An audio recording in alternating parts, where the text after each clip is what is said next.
And welcome back, everybody, to a podcast in space and time. I'm Holden B. Huffman. And I'm Kendal Coffee.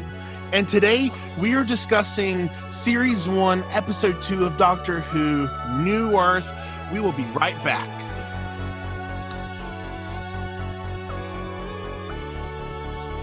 So, Kendal, what were your thoughts on this episode? The technically first episode for Series 2, like not Episode 0 or a Christmas special. It's David Tennant's first full episode. Right, yeah. Because, he was only in like 20, 25 minutes of the last one. Right, yeah, we got like a tiny bit of Tennant in the last episode, and then this is his kind of, I guess, proper full episode debut in a way. Mm-hmm. Yeah, it was a very mixed bag for me. Mm-hmm. I think I want to kind of start with the things that did not work for me, and then maybe we can talk about the things that worked afterwards. Because I don't want the whole episode to just like feel really negative, but it is a very mixed bag episode. Right. I think my main issues with it, other than like there were some weird. You actually brought this up. There were some weird like kind of camera angle choices, some like weird directing choices. Yeah, like I can understand maybe for the time it was cutting edge and new. Because you got to remember this was like early 2006. Yeah, there were some like strange kind of shots from below, which there's like a technical term for that, but I don't know what it is. I'm a theater student, not a film student. Just like some weird shots that didn't really they seem kind of meaningless, like, because usually if you're doing like a shot from down below, it's supposed to add some kind of drama or like make a character maybe seem elevated or something, but no, it was just like Rose and the Doctor having a conversation, and we were just filming the bottom of their chins for some reason. Right. Yeah, no, totally agreed. One thing, Rose kissed Mickey at the beginning of the episode. Yeah. And then Cassandra as Rose kisses the Doctor, and I can't blame Rose for that one. No, you really can't. You really can't. My other big thing with this episode was just like a lot of logical issues, like so we have the one, there's kind of two different things happening in this episode. There's the sort of Cassandra like stealing Rose's body thing, right? Which it cut like, to me. Really, sorry, go ahead.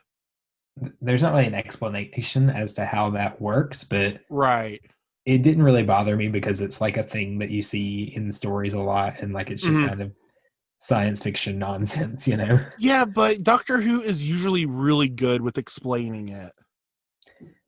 Okay. I would argue against that. Okay, on occasion. Okay, you know what? Christopher Nolan's the one good at explaining it. Can we just get Christopher Nolan to direct an episode? That would be wonderful. Listen, I'm a big fan of Chris Nolan's work, but like there would be explanations all throughout the episode. The episode would be like 50% explanations. Okay, have him do a two-parter. But yeah, so like, you have like the normal science fiction nonsense of body swapping, but then you have the whole thing with like the infected people.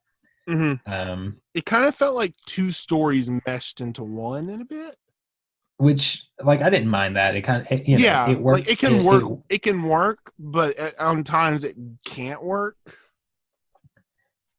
There was a lot going on, and I think like, so my big problem with the infected people storyline was like, I feel like they wanted to do a zombie episode, which like is fine. I'm fine if Doctor Who wants to do a zombie episode, but and personally, I'm not that big a fan of zombie episodes or zombie movies in general. I just like, I can understand the originals, like the Night of the Living Dead and everything, because like it was new, but now it's just been so overdone that it just needs to die. It's been done to death, and there's not really anything new happening with it. Mm-hmm. But yeah, like they wanted to do a zombie episode, fine. But the way they like justified the zombies didn't make any sense. Like they had been infected with like thousands of diseases. They were born with the infections. Yeah, they were born and like created to basically be hosts for these infectious diseases. And like, number one, they should not have been able to walk or talk or move. No, because like we were talking about it during the episode. Like I remember in my sociology class, there was in our textbooks, there was mentions of a girl that literally had zero human interactions until she was like a young adult, and she literally didn't know how to speak or walk, anything. Yeah, I mean that's basically how we know how to do anything is through interacting with other humans. And monkey see, like, monkey do. Right. They're if they had no human interaction, they would not be able to speak. And also like they haven't used any of their muscles at all for their entire lives, so they should not be able to walk. Right, like Wall-E, like the humans in Wall-E hadn't never used their muscles because they were born on that ship and have always been in the chairs. Yeah, and somehow they're able to like walk at the end. Right. Like, I mean, come on, y'all. That's not how any of this works. No. And then the other thing where I was like, that's not how that works at all, was just like how the diseases spread. They spread through touch, like a flesh touch, and it happens so quickly. Right. I mean, I guess if you have some kind of flesh-eating disease, then that could happen. It could spread that way. But this was literally thousands of diseases, and each of those diseases were spreading just like that. Right, and instantaneous. It made no sense. Excuse me. Right, and also the same thing with the cure. Yeah, it just by touch, and right. plus you'd have on you. Right, and it would have to be injected. At best, if you had some kind of miracle cure-all to like cure all these diseases, yeah, it would have to be injected, or like maybe say if it was like something to be inhaled through the lungs, but this was liquid. Right. This was liquid. And even if that miracle cure did exist and it was injected, the physical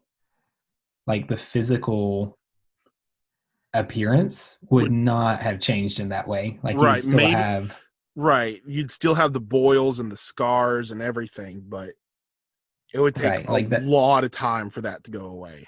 That's something if your body would have to heal naturally. If it even did. Right, for sure. So, like, all around, it was just kind of, and I think here's the thing for me, with the, like, Cassandra swapping bodies willy-nilly, that's sci-fi nonsense that does not have a real-world equivalent.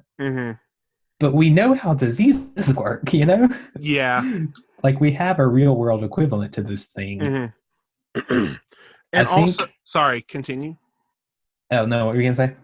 And also, the doctor having just those few bags of the cures on him were somehow cure thousands of diseases. Right. That would have taken a lot more time to gather and everything. Like, I don't care how good of a doctor you are. You can't. I don't think you can just whip up a miracle concoction like that. Right. That's gonna cure literally everything. Yeah, I think here's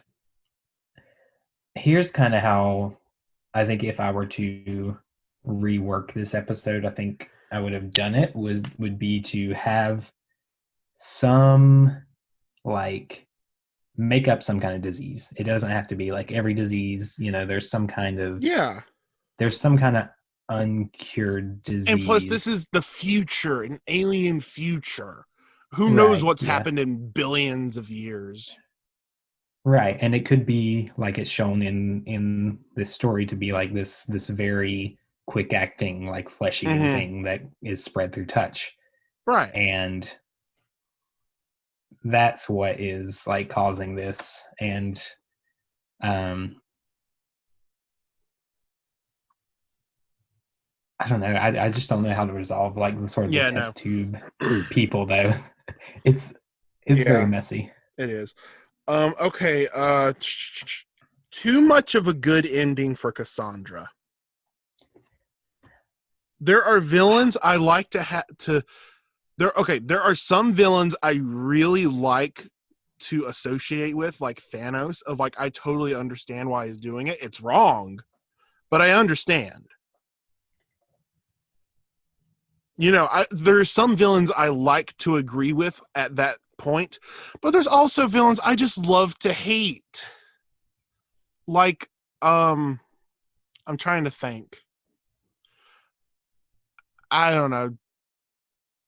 Darth Sidious, you know, he has no redeemable qualities. He's just evil, and I like that in some characters. You know, I felt like Cassandra should have been that type of character.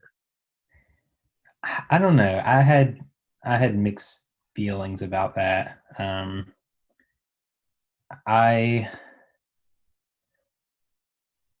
Because I think there was a moment when she was like in the infected person's body, like, and she kind of saw. That was a nice moment. I will admit that was. I appreciated that moment of like her seeing the humanity in another person for the first time in probably like thousands of years, you know. But I'm not sure if she really earned that ending though. I kind of agree with you there. Right. Also, I do. Sorry, go ahead. I was gonna say I do disagree about Thanos. I think he's just like, to me, he's kind of irredeemable. Yeah, I don't mean he's redeemable, because everything he did was wrong. I understand his motivations, but like his actions that's what I meant with that to me. That's really what I meant.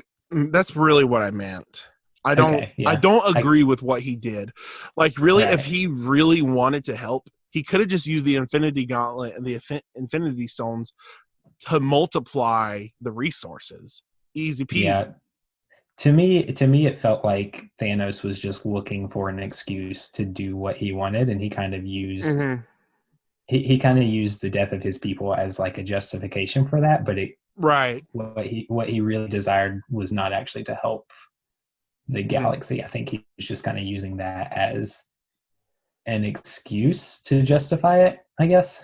Right, and even in Avengers Endgame, he even said after.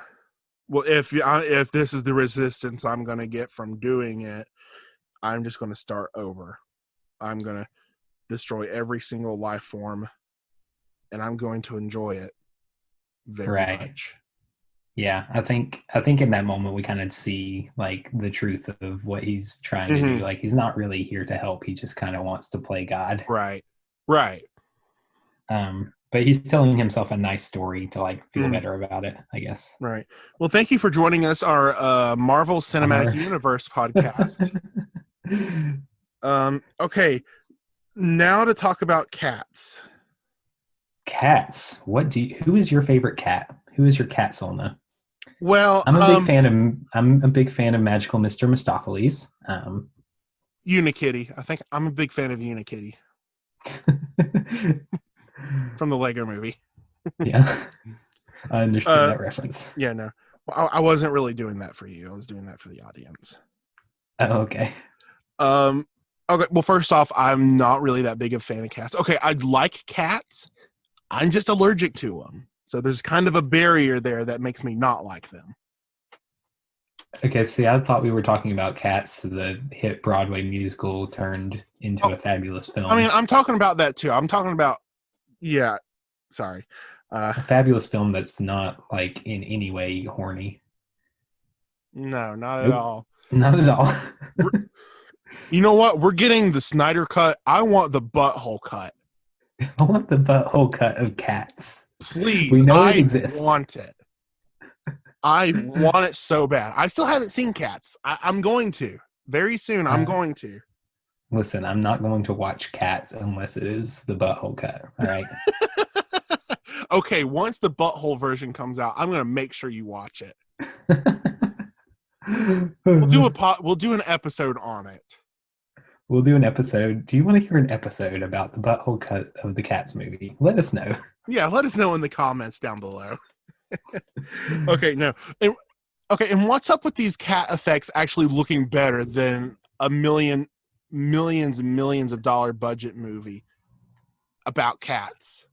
See, here's my hot take on why this looks good and why the Cats movie looks bad. Money. And I'm not saying that got to have money.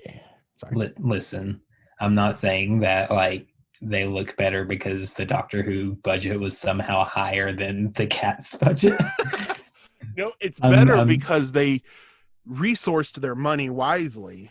They only had a little bit, and so they did what they could, and was beautiful. Well, and I think part of that is like the motivation behind it. Like for Doctor Who, they hired people that were going to they hired people who like actually cared about the project. And this is not to say that the Cats animators did not, but like there's I think the thing about some of these Hollywood productions is like the people who are like at the top making them do not care about them at all. Like all they want is for this thing to come out and make a lot of money, and you know, you're not giving the artists like the time and resources they need to actually make a good thing. You're just trying to kind of rush out a product. Right, you know? And that's why I really enjoy movies and franchises that really do take time and into it. Like the Marvel Cinematic Universe, Kevin Feige is excellent, and he really cares about the projects. Yeah, you can tell that there is a lot of care put into these things at kind of, you know, all levels, and it's, I don't know, you kind of watch, and I have not seen Cats, so this isn't like just about cats, but you know, I've seen other films where you kind of watch them and you think, well, this kind of has no soul. Like I don't know that anybody making this thing actually cared. And also, there's some external noises going on, so I apologize. Continue. But yeah, I think, you know, with something like Doctor Who, like you can tell that there's care put into it, even if the script is like very kind of weird and baffling. Like, you know, the people making this actually do want to make a good thing and not just make a money grab. Okay, perfect example. Batman versus Teenage Mutant Ninja Turtles. I know you weren't that big a fan of the movie because I thought it was all right. Because I know you're not that big of a turtle fan. You're more of a Batman fan. Yeah, I'm a big really get this. Right. I didn't really get the turtle stuff. I'm a huge fan of both. And so I personally think it was just absolutely wonderful. There was a lot of care. Like, say there's, a movie about Batman and Teenage Mutant Ninja Turtles. You really could have made that just a cash grab. Yeah. But there was care put into it. Yeah, you could tell the people making it were like, they were fans and they really wanted to make something cool and respect kind of both franchises. Exactly. Also, who needs to be armed when we have claws? Hang on, I dropped I dropped my phone. Did you break it? No, I'm just trying to find it. I found it. I found it. Okay. Good job. Sorry, I'm in a tight space. Okay. Yeah, that line. That was such a good. I just died. It was so over the top and so cheesy, and It was like some good old campy sci-fi. it was very good. I don't care if it was intentionally cheesy or not. It was just very good. And when the claws like pop out of the gloves, I loved it. I have one more non-positive note. Okay. Rose totally deserved what was coming towards her after she got off the elevator. See, like, I'm with you there, but also I'm thinking like, I don't know, I'd be kind of curious too. Dude, I'd be bolting out. But then again, I am 6'7". I don't think anyone would try that with me. Oh, I definitely would. I would like be dead. I don't know. Like, weird hospital, weird man. Probably wouldn't follow him, but like, might consider it.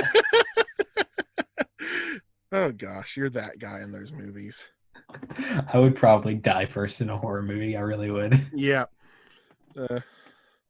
Okay. You want to get on to the positive notes before we get into spoiler territory? Yeah, I mean, we did talk about, the cat people did look good. I think like there were definitely some like, I don't know, there were some nice moments. I really appreciated Billie Piper as Cassandra pretending to be Rose. Yeah, that was really good. She was like absolutely crushing it. I had to like keep reminding myself, oh yeah, this is Billie Piper pretending to be Cassandra. It's not like actually Cassandra taking over Rose's body. Right. And side note, also great performance by David Tennant pretending to be Cassandra. Yes. Everyone who had to pretend to be Cassandra did a very good job, and that includes what's her name? Zoe Wanamaker. Yeah. The actual Cassandra. Yeah, and Sean Gallagher. Yeah. Who played Chip. Right. Sorry, yeah, we both have IMDb up. I actually have Wikipedia up. No, I don't use Wikipedia for this because I just want to be absolute sure. Yeah. Well, that's all I have in the non-spoilers.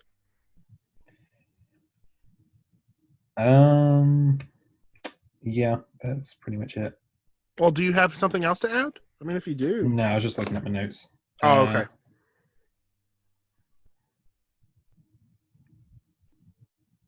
So you're good? Yeah, I'm good. Okay. Spoiler warning. I can't believe Rose dies in this one. Sorry, I had to.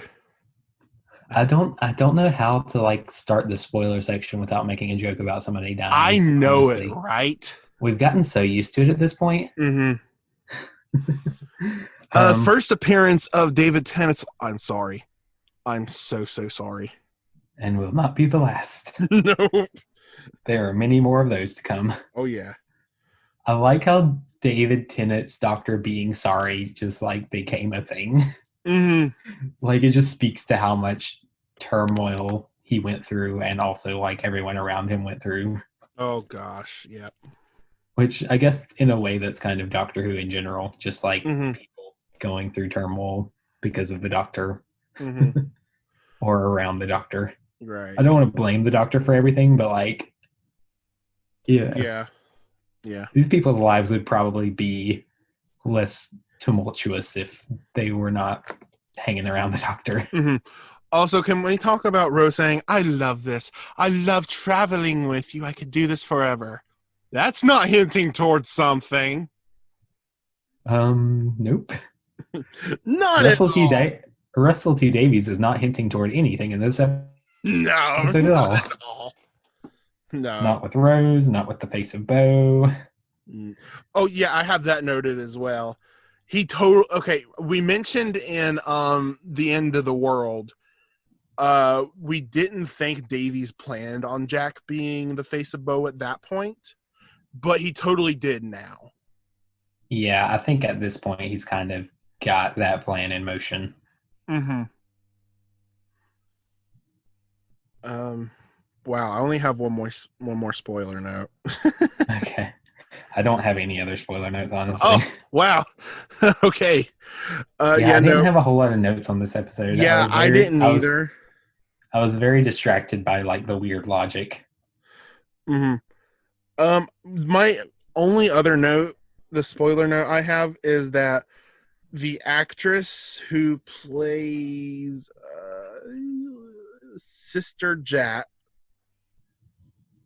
one of the cat nuns, right, is also Martha Jones' mother. Now, is that like not in real life? In the show. Okay. In the show. Sorry, yeah, in the show. And I'm not even going to attempt to pronounce her name. Yeah, it's Adjoa Andoh. Yeah, I'm just not going to. You know what? Her middle name's Helen. I'm just going to call her Helen. I'm really sorry that we're so white and we cannot pronounce non-white names. I'm really sorry about that. Yeah, we apologize. But if anybody knows how to correctly pronounce her name, hit us up. Let us know. Yes, please. Okay, so I felt weird getting the pronunciation of the actress's name wrong, so I did a little digging around YouTube. Okay. So the correct pronunciation is Adjoa Andoh. Okay. And if you've never heard this lady speak, she's like kind of brilliant. So for real, everybody go listen to this lady speak on YouTube. But yeah, she's really cool. Adjoa Andoh. Cool. Oh wow, and we also get Martha in the penultimate episode of this season. Oh, her playing a different character? Yeah, as a member of Torchwood. Oh, that's right. Yeah. I forgot about that. Yeah. Who's Martha's cousin? Martha's identical cousin. That's how it works. Like real people have. Right.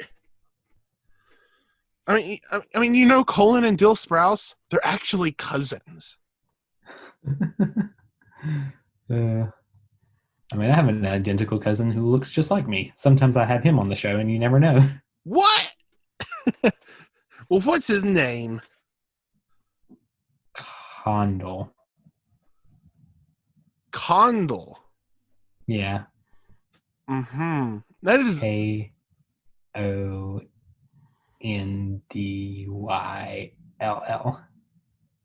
Really? That is so amazing. So which one are you? Well, obviously you're Kendal, since you just said sometimes I have a cousin and his name is Kendal. Yeah, it would be weird to be talking about my cousin in the third person in that way. Yeah. If I was him. That's fair. That is very fair. But yeah, in any episodes where I have not been on my game, that was Kendal. Oh, man, I should have thought of that. Yeah, so like go back and listen and pay really close attention. But the ones where I'm really like fun and funny, that's me. Yeah, same with me. Yeah, no, I have a cousin whose name's Holden. Yeah. Yep. So Holton's on the show this week. Yeah. What? I thought I was funny with my Cats reference. Thank you very much. Your Cats reference were on point. Okay. Although you did not tell me your favorite cat. Look, I've not actually seen the musical, the show, or anything. Go watch the like original 70s one. I think it was the 70s. I It's tried when I was younger. Travis and I absolutely both buck tried wild. it, and we started watching it, and we're like, "What the heck is this?" And Oh then yeah, I mean and that's then my like, mom came in, and she's like, "No, turn this off." I mean that's kind of the energy the whole musical exudes. Hmm. Like people think the movie is horny, but like go watch the musical. It's even worse. Yeah, no, I had some fellow students in my theater program that just absolutely adored Cats. And I'm like, well, and now that I think back to it, I'm like, that explains a lot. And Listen, thankfully, I know they're not listening to this podcast. I grew up watching Cats, and it probably just explains a lot about who I am as a person today. That explains so much. So Yeah. much. Well, Yeah. thank you for joining us today for our podcast about cats. And join us next time as we discuss yarn. And let us know who your favorite cats is. Yeah. But also, there's this new podcast I've heard of. It's called A Podcast in Space and Time. Their next episode, I think, is going to be about Doctor Who Series 2, Episode 2, Tooth and Claw. It might be, or they might just talk about cats some more. Who knows? No, I think they're going to be talking about wolves this time. Sometimes they talk about Doctor Who, though. Yeah, sometimes. Once in a while, they talk about Doctor Who.